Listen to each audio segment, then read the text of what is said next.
Well, hello everyone, and welcome to the Very Reasonable Pilots podcast. I'm your host, Charles. Along with me, as always, is my co-host, editor, producer, co-pilot, and gunner, Jacob Gloth. How are you doing today, Jacob? I'm alright. Okay. Feeling alive? Feeling good? Yeah. We're doing a special double record today. It's not really special. It's just like a normal double record we did one last week, too. I like doing the double records. Do you? Yeah. I feel like it makes more sense when we're in person. I agree with your point on that. And I think, once we get the creative juices flowing for one episode, it kind of makes it easier to get into another one. Oh, does it? Yeah, I think so. But, today I will be pitching a television program that I have come up with fully originally off the top of the dome. Oh my god. You said it like 4 times. You really like off the top of the dome. Off the dome! You're getting cliche, Charlie. I am.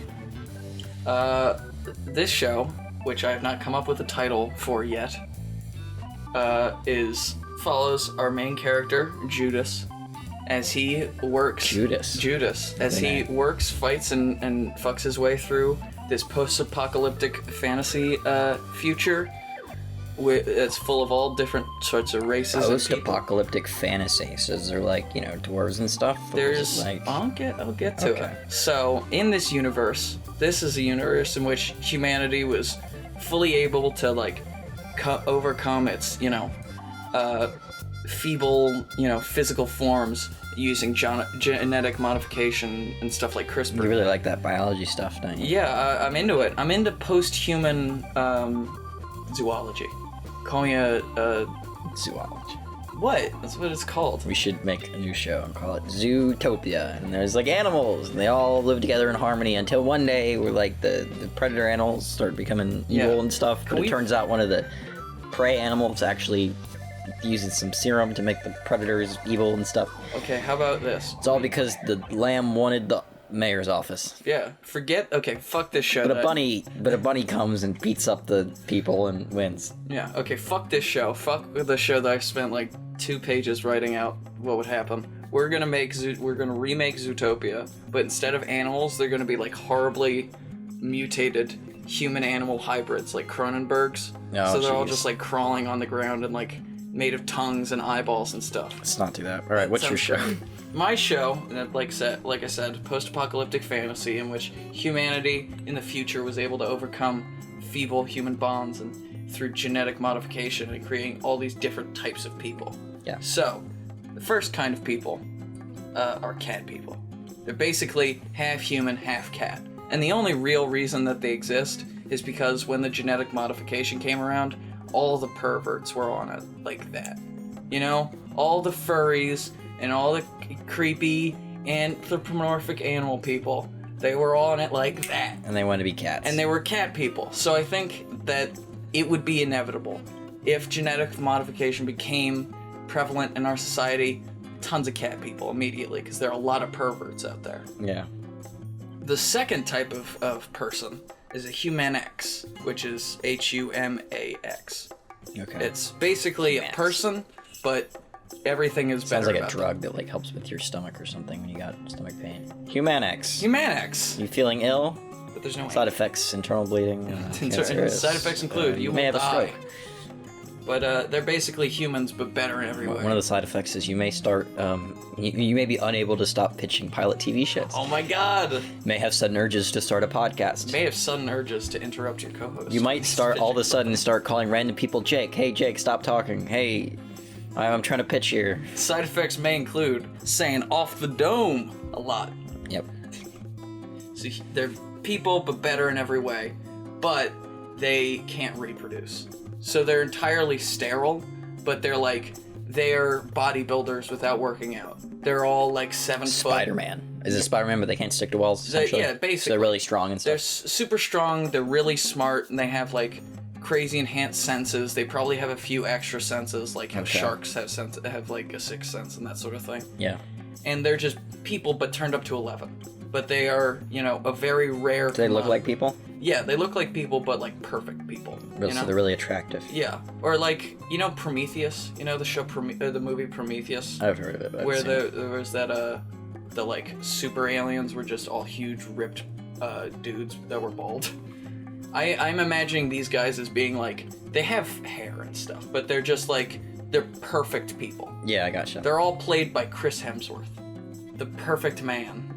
Yep.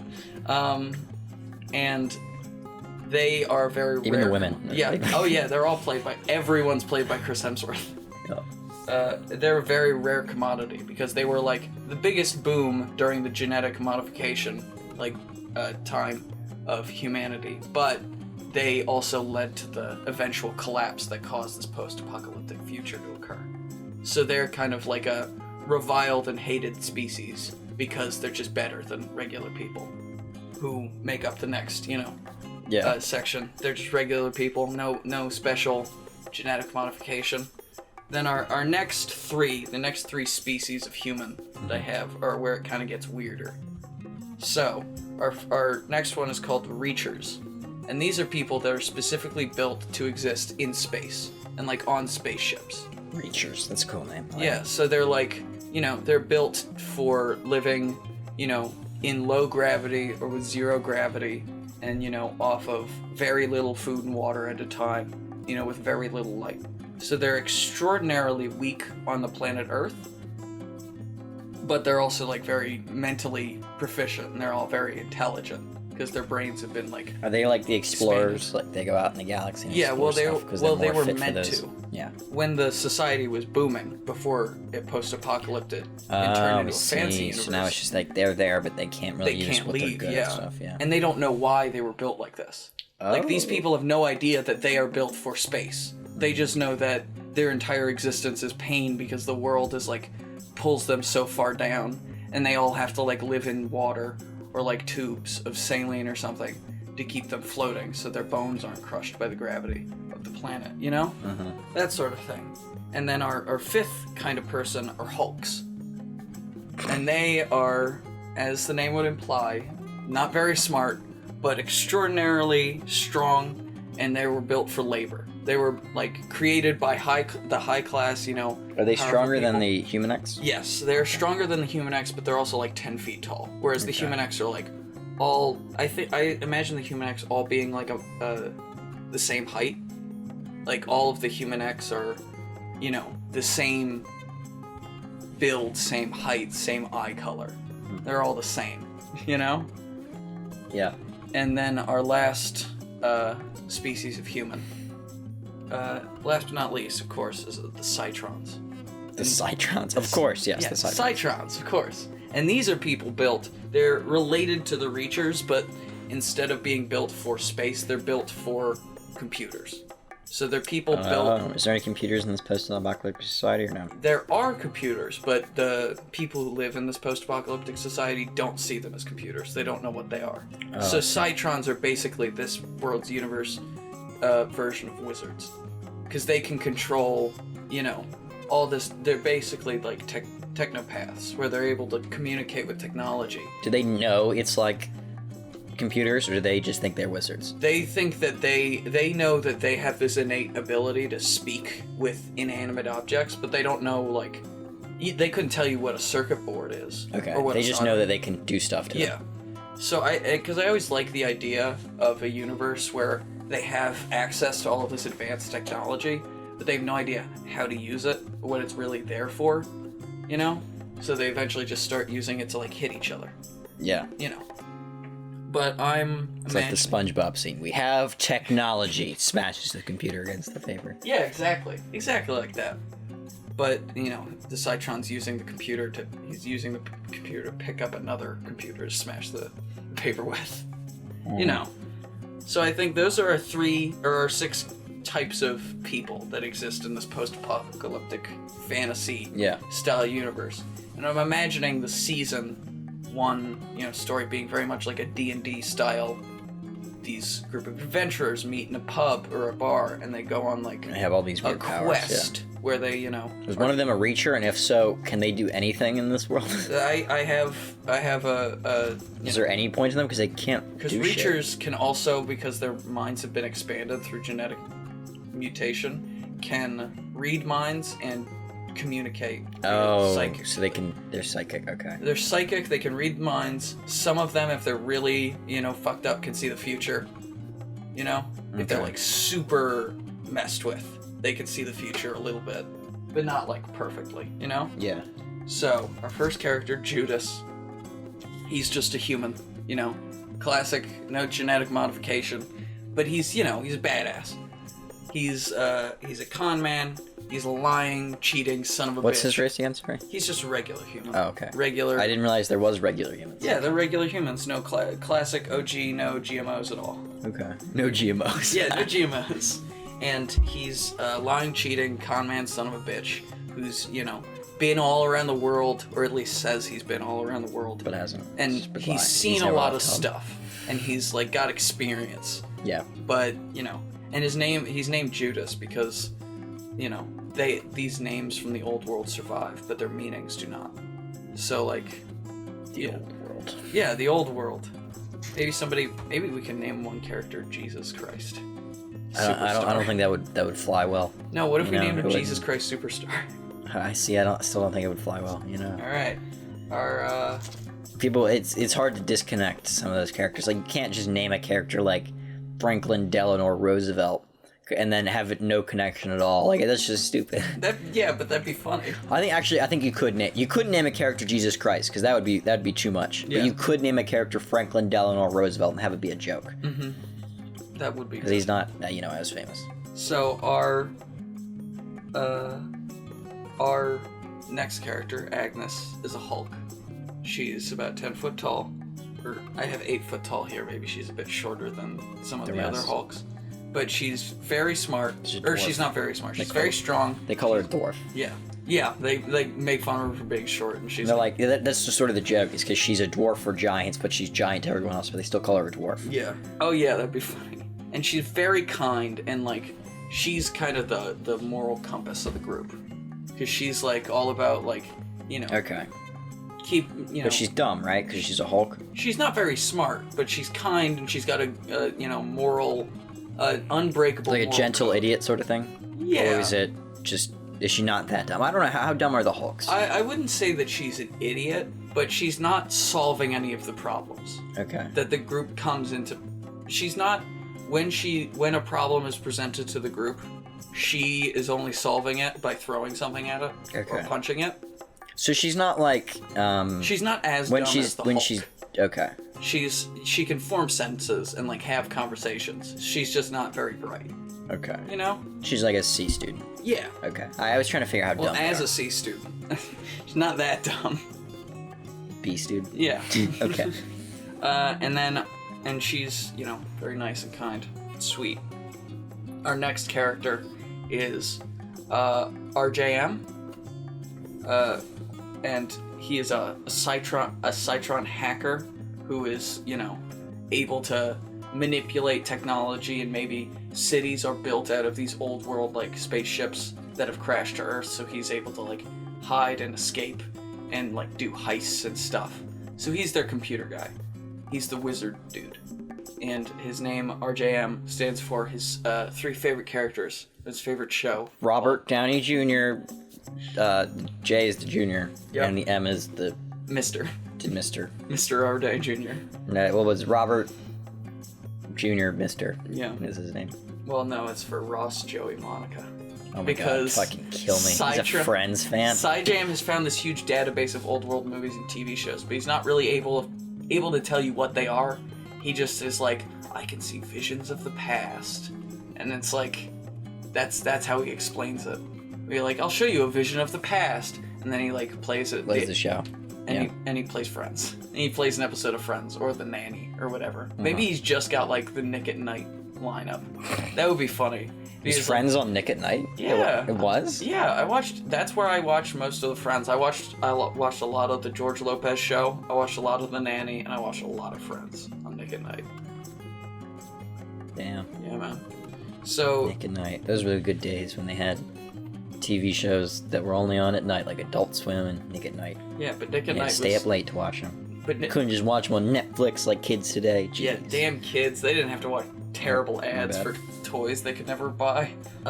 So Ross, Joey, Monica, RJM, is kind of the opposite of Agnes. He's ruthless.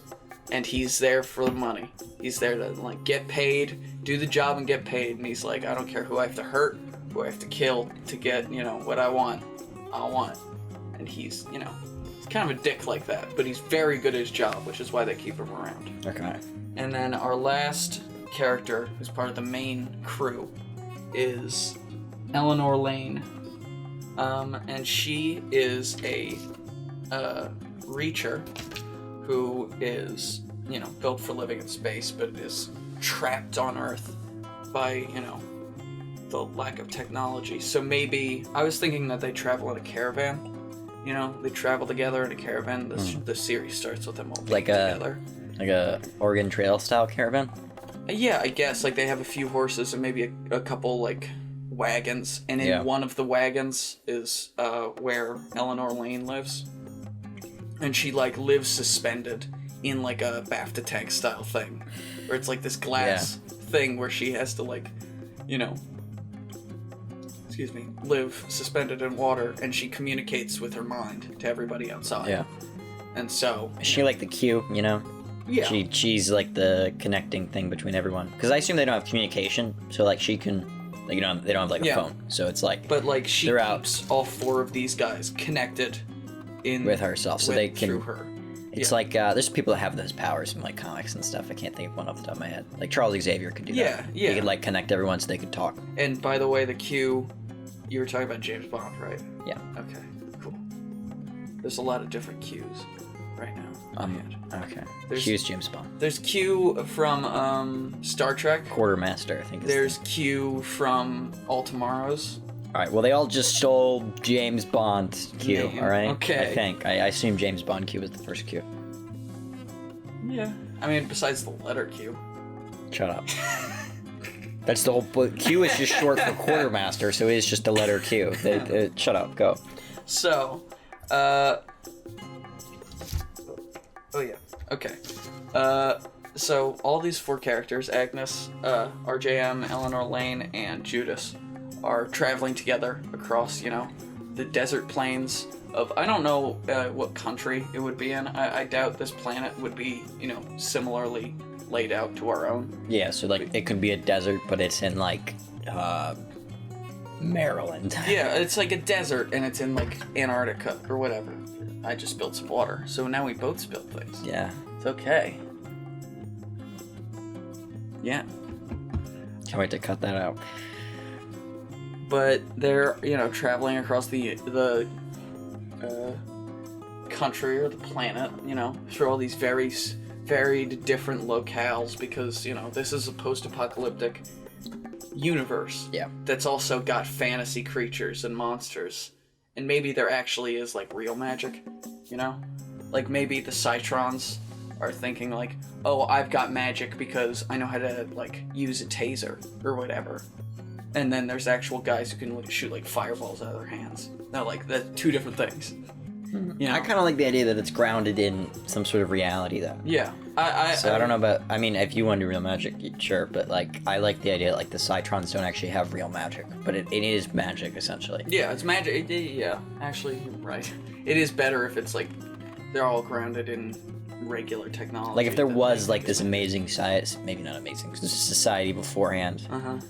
That, you know... Like, I like the idea that it's a post-apocalyptic society that thinks it's fantasy, but it's really sci-fi.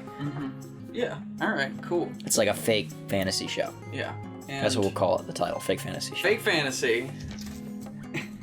And so I only have 3 episodes lined up, like, thought out so far. The first episode being the team, the crew, the gang, as yes, meet a cyborg bartender in a bar who tells them of this great treasure. The bar, is this like a western town kind of thing? I'm thinking it's like a, yes. Or like just a bar in the middle of nowhere, or is there a city? What is it? I'm thinking it's like a mixture between like a tavern in like a medieval city, like a Dark Ages city, and a Wild West like saloon. You know? Well, I mean, like, is the tavern in like a big metropolis, or is it in like a small town? Nah, it's in a small town. Western town. A small western town. They're on the outskirts of civilization. Maybe they're going towards the city. They're going towards some great city, and we can come up with a funny name because maybe it's a real city that exists now, but we pronounce it differently, and so it's pronounced something else. I don't know. Nuau Wyork. I'm trying to think of how. Maybe. Ne Yak. Ne Yak. Okay, it's called Ne Yak because things got cut out of the New York. Baltimore. Yep. And so. Ne Yak. And so they, you know, and I'm thinking that this first episode... I like Ne Yak because that's like a extreme accented New York. Ne Yak. Ne Yak. That's also like a Three Stooges laugh. Oh, okay. That's a Three Stooges laugh. It's fun. But yeah, and I think the first episode is like a classic, you know, fantasy adventure show where they're like talking to this guy. He's, you know, a cyborg. Maybe he's got a robot arm, and it's like, yeah, this was attached to me by the doctor who lives down the street. Maybe they go visit the doctor. By the doc. And the doctor is like this guy who's totally plugged into all these like machines, and his body's withered away. And he's like Dr. House in Fallout New Vegas. Where everything's kind of like. Is he from like the old society? I don't think he's from the old society. He's just a Cytron that's been plugged in for so long, and it's like. His limbs have all atrophied from lack of use because he's got like Dr. Octopus arms. Oh, so he's like a doctor, like Doctor Strange. He's like because he's a wizard, but he's not. Yeah, and he's like, the doc managed to make because maybe this guy had a robot arm, but it didn't work. It was just like, I need something to make myself weigh evenly. Yeah. So he's just got like a fake robot prosthetic. Mm-hmm. And the doc makes it work. Yeah, so he's got a hand again. And so maybe they're talking, and they, you know, go see this doc, and you know, RJM is talking to him, and they have a lot to talk about. And you can kind of see that RJM's a bit jealous that this guy has access to all this cool technology, magic stuff. Yeah. And he's like, I wanna do that. Where'd you get those Dr. Octopus arms? Didn't say that obviously, but you know, that sort of thing. And so he tells them about this great, you know, old world city or town outside, you know, on the way to Ne Yak. Yeah. And maybe it's not in Ne Yak? No. That's where they first learned about Ne Yak? No. They're like, they're going to Ne Yak, and they're in New Jersey. They're in where New Jersey is, and they hear about this thing, and it's like a military base that's buried underground. And so they go through basically a dungeon, you know, fighting all these crazy monsters and things that maybe live down underneath the ground, like they're escaped genetic experiments by the military. And I think that none of the characters have like sci-fi weapons. They've all got like swords and stuff. And maybe the Cytron's got like a little, like basically what amounts to a flintlock pistol, but you know, in a fantasy setting. You know, maybe it shoots one laser bolt. And he's like, that's all I can do. That's my fireball. That's all I got. You know? That'd be interesting. It's like it's like a terrifying weapon to everyone else, but he's only got one shot, and they don't know he only has one shot though, because they don't know how it works. Yeah. So he like fires it to scare whoever, and then it's like that's all I can do. It's a one shot thing. You know, like flips it out. It makes this really intimidating noise. Like he fires it and like disintegrates a guy, and then like 3 guys take his place, and they have to fight this huge room of armed dudes, and he's just like, yeah, that's all I got. And he like puts his gun arm away, and he just like gets behind somebody. Yeah. He gets behind Agnes. Maybe like scares the other people a little bit. Yeah. So like they're back off and like, fuck, this guy's really tough, and then they sort of realize that was all he had. And then he like backs up. Yeah, but you know, and I think it should end this episode. You know, ends with them getting maybe. Judas finds a cool new sword or something, or you know, they get some sort of reward for getting to the bottom of this dungeon, but it's not what they were really looking for. And it turns out that the doc who they talked to in town, it was his attempt to get them killed. He was like, I can't have other Cytrons and these adventuring assholes, you know, messing with my business, going into these ruins and taking stuff that's mine. So I'm going to send them down there without telling them about all the horrible stuff, and they're hopefully going to get killed. and it doesn't happen. But maybe the Doc. I'm thinking maybe this Doc can be like the main villain of the series. Maybe. I don't know. Maybe. Or a villain of the series. Doesn't give me main villain vibes, but I feel side villain. Yeah, side villain. Like he's keeping an eye on them. He's tracking them. Maybe he's sent word to the main villain. Maybe he's watching out for the main villain, and the main villain's like keeping him on the payroll or something. Maybe the main villain is like a Mr. House, like man from before, unless you have an idea. Like man from like original, like, before the apocalypse, and he's like held together by like, machines and stuff, and he was like just some sort of, maybe he was like a politician, or like, like the leader of the before people, or he maybe was just some rich guy, whatever. Maybe we can have like throughout the series, you see like old world like propaganda and advertising that have like the father of genetic modification, and it's just like we get like a famous actor to pose for the pictures. So it's like Hugh Jackman, and he's like standing in front of all these like a cat person and a Hulk, and he's like yeah. And you throughout the series you just like hint that this guy is the one who's behind all the genetic modification. And maybe even the gang can't read the language that the posters are written in. And so he's like Walt Disney. It's just heads there. And maybe it's like, I had a good idea. Cool cyber body or something. No, he's got like it's just his genetic head. modification guy. And then he like, cool when they open the thing and like take his head out, his neck like starts growing a new body. Yeah. And it's like all like fingers and arms and legs, and he just becomes this giant like spindly monster with a human head at the top. That sounds awesome. And it's Hugh Jackman, too. We give him Wolverine claws. Just for fun. Yeah, that could be a little... He'll love it. Yeah, that could be a little, side joke thing. Yeah. A little reference. Yeah, it'd be good.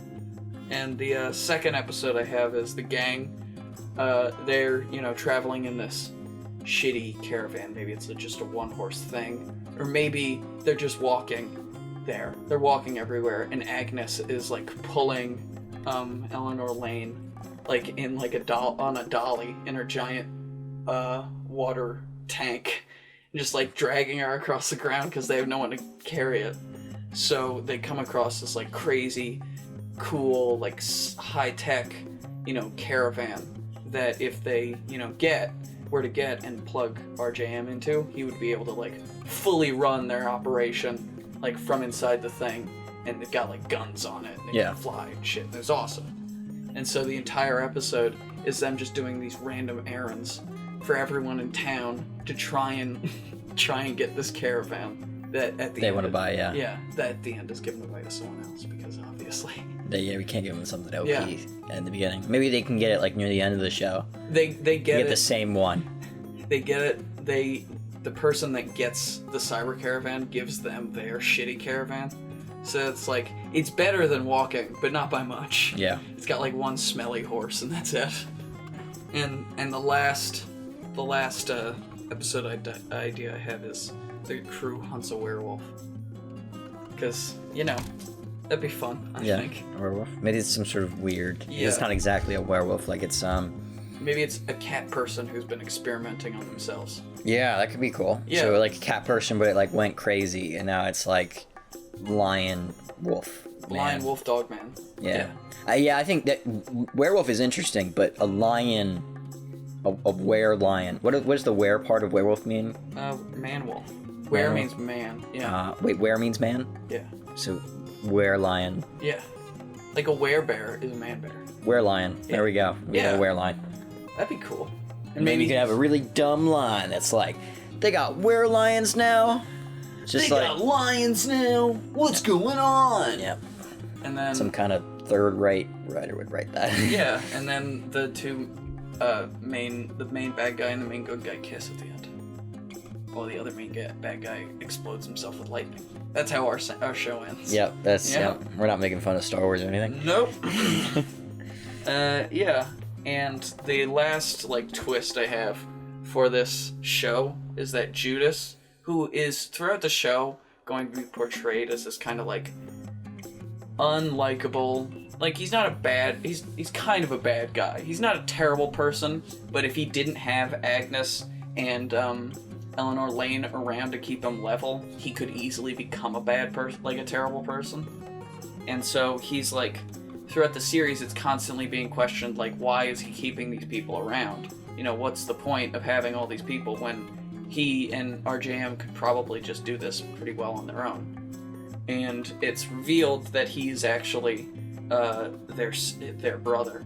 So Agnes and Eleanor Lane are his sisters, who are both genetically modified versions of his DNA. That, you know, their mother is all the same. So they're him. No, they're not him. You said their mothers, or were they born independently, or were they cloned from him? I'm confused. They're all cloned from the same person. Their mother is the same person who cloned herself 3 times. One boy who she left normal human, one girl who she made a Hulk, and one girl she made into a Cytron. Wait, I thought the boy was a Human X. Is he not? No. Oh, yeah. Regular human. Okay. Judas is just a regular guy. Gotcha. Yeah. And so, you know, and Judas knows this because, you know, he's, you know, done the research, and I think maybe he's a few years older than them. And he's, like, been keeping an eye on them their whole lives. Mm-hmm. And he's had to sort of become this bad, cheating, lying scumbag character in order to make sure that his sisters, you know, survive. Because he's had to take care of Eleanor Lane from the background because, you know, Cytrons Reachers are, like, kind of hated by greater society. They're just, it's like, why are we keeping them around? That sort of thing. Why are we keeping them around? That sort of thing. Yeah. So, I think that would go a long way of developing Judas's character from being this lying, cheating son of a bitch into being a lying, cheating son of a bitch who cares about his family. Yeah. And, you know, I think... So this is Fast and Furious 10? Yeah, it's Fast all about and Furious family. 10. They're going to space. And I think throughout the series, maybe they'll, you know, come into contact with more people. Yeah. And Ne Yak. Like maybe Ludacris. Or Yeah, Ludacris. Gal Gadot Tyrese show up Gibson, and then die. Han, yeah, I don't know the actress name. Charlize Theron. Yeah, she'll be the bad guy. They get to Ne Yak, and maybe in Ne Yak there's more of a... John Cena's there. More of a sci-fi flavor to the fantasy. It's like kind of like a cyberpunky city, or is it not a city? It's a city. Ne Yak is still a big, huge city, but it's like cyberpunk. It's more cyberpunk than, you know, the sort of medieval towns that exist outside of the city. Yeah. So maybe the technology is more integrated into the, like, infrastructure of the city. So they're constantly, like, they have to use the technology in order to, you know, move along. Yeah, okay. Yeah, so I think that would be where I would go with it. The series would just kind of explore these different aspects of a universe. I mean, it seems like a really cool premise. I like the idea. Yeah, but having, like, mixing the elements. But I just didn't have I wasn't sure how to do a season plotline. A season arc. Yeah, because, you know, I think a season arc would require a big villain, and I think this show is less about big villains and more about, like, a big road trip across this weird, totally crazy and different universe. And maybe on, like, different continents, they have different species of people. So the original 6 we talked about are only on the American continent. Yeah. And in Europe, there's, like, 5 other kinds of people or whatever. Interesting. Yeah. I think eventually you want to do a big plotline so you can explain, like, why things are the way they are. Yeah.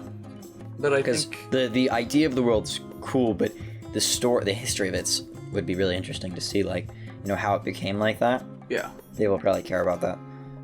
So, like, you could do, like, 2 seasons of what you, like, you know, that, or you could do, like, a spin-off show where you explain that. I think it would be good if, like, there was, after, like, the first season was just mostly a episode, like, Monster of the Week style thing, with maybe one overarching plot line, but, you know, mostly it's about character development. Yeah. And then the second season gets more into, like, developing bad guys, and maybe there's, like, one of the old world corporations is still around in, like, you know, a minor way of, like, manipulating world events, or maybe there's an AI that's running everything, running some things. I like the old world dude thing. Like Yeah. the bio guy that came up with the bioengineering thing. Mm-hmm. I like that as the main villain. Yeah. Sounds like a cool idea, like a Mr. House style character. Yeah, I think that would be cool if he was the main villain of season 2. Like season 1 he's hinted at, and in season 2 it's like he is, you know, maybe the gang discovers that he's creating this whatchamacallit, like army of weird genetic monsters. Yeah, and it's explained that he's the one who came up with the genetics, but I think it should be a different person who's responsible for the apocalypse. Yeah, I think that. I think because so we can't too. just have one guy that's like everything's him. Yeah, like Hugh Jackman, the guy who comes up with the genetics. He like figures out a way to keep himself alive forever or whatever, and he, you know, locks himself underground. You know, 10 years after discovering it, but there's another 50 years of that society going on before it ends. So maybe Hugh Jackman has been locked underground performing weird genetic experiments for 3 centuries before he comes up, and he's just got this huge army of monstrosities. Monsters, and you're like, fuck, what happened to the world? Yeah. Anyway, yeah, I think that's good. You'd have to figure out like how exactly it's gonna work. I mean, maybe he could be all of them, because it could be like a plot where it's like he made it, but then he wanted to go even crazier with the genetic modifications, or maybe, and they didn't let him. Yeah. And so he like, you know, started the apocalypse, you know, maybe nukes or whatever, so that he could get more crazy modifications from people by like mixing radiation into it all. Mm-hmm. And maybe he's like, maybe the original Hugh Jackman. I'm just calling him Hugh Jackman Because that's the actor, yeah. Yeah. But that's the actor we would get. Yeah, Hugh Jackman would 100% do this. Yeah, he'd love it. He'd be old at this point, too, so he'd look better for the role. Yeah, but I think it would be good if you got, like, the guy, Hugh Jackman, is the guy who discovered the GMO, the genetic modification and all that, and he figured out how to do it well and effectively. And then he created, like, a younger clone of himself, who then took over the public persona of his company. So regular, original Hugh Jackman is the one who, you know, 10 years after discovering the genetic modification stuff, moves underground and stays there for 5 centuries or whatever. Whereas the cloned Hugh Jackman, you know, regular Hugh Jackman didn't tell anybody he cloned himself. Mm-hmm. He just did it. And so there's all this, like, weird stuff that's going wrong with the clone's brain, which causes them to, like, act irrationally and paranoid, and maybe finds out he's a clone and wants to nuke the world for some reason. Finds out he's a clone, nukes the world, that sort of thing. Because he wants to kill his other self so that he can prove that he's a clone, but he doesn't know where he is, so he's like, nuke it for some reason. I don't know, that's not really nuke a good idea. Or maybe he releases like a virus that attacks all Human X, and maybe Human X make up the majority of the population at that point. Yeah, well, maybe. I sort of imagine Human X, I mean, when you pitched, I thought they would sort of like the upper class, you know? Yeah. Human X is like, if you want to be Human X, you got to be living well. Because it's, you know, you're attractive and you have super strength. Mm-hmm. It seems like what you want to be, right? Out of those options. Yeah, of course. I mean, it could be the majority of the population, I guess, but I imagined something different. Majority of the population before the world's end. Okay. And then, you know, because I'm thinking of this universe before the apocalypse happened as being like, not a utopia, but pretty close. You know, there's still bad stuff that goes down, but most people are doing pretty well. Okay. And so maybe, like, he releases a virus that, you know, kills all Human X. And so that's why the world, you know, falls into ruin. Okay. Because, you know, all the government leaders, all famous people, everyone who's involved in keeping the world running is a Human X. Yeah. And so it's just like... And there are these small... Some laborers and, like, you know, some maybe certain there's jobs. small reservations of humans who live on, you know, Earth. Yeah, who are like, anti-modification, man. Yeah, that sort of thing. And then, yeah, makes sense. Yeah. Well, that's my show. That's pretty good. I enjoyed it. Thank you all for listening. Thank you all for listening to the Very Reasonable Pilots podcast. I've been your host, Charles Long. With me, as always, has been my co-host, editor, producer, co-pilot, and gunner, Jake Gloth. How'd you enjoy today's episode, Jacob? It was good. And if you enjoyed it, you should, I don't know, like it or something. Like, subscribe, tell a friend, tell an enemy. Follow us on Twitter. Tell your worst enemy. Tell your worst enemy and your greatest friend. And tell your second grade math teacher also. Yep. And call up your high school bully, or if you're in high school, your current bully, and be like, hey, you should listen to the Very Reasonable Pilots podcast. And they'll say, fuck you, and punch you. Yeah. If you have a bully in high school, here's what you need to do. Call them up. Say, we need to arrange a meeting and arrange a very specific meeting point with them. And when they get there, you know, you stop, you sit down, talk to them, you say, you need to listen to the Very Reasonable Pilots podcast. You can find them on Twitter at VRP podcast. And you can find the host Charles Lung at Charles_Lungs on Twitter also. And then you need to lean in closely and kiss them passionately on the mouth. And they won't be your bully anymore. Or they will, and they'll probably bully you more. They'll beat the shit out of you. Don't do that. They'll listen to the shit and be like, wow, this is awful. Yeah. Anyway, bye. Bye.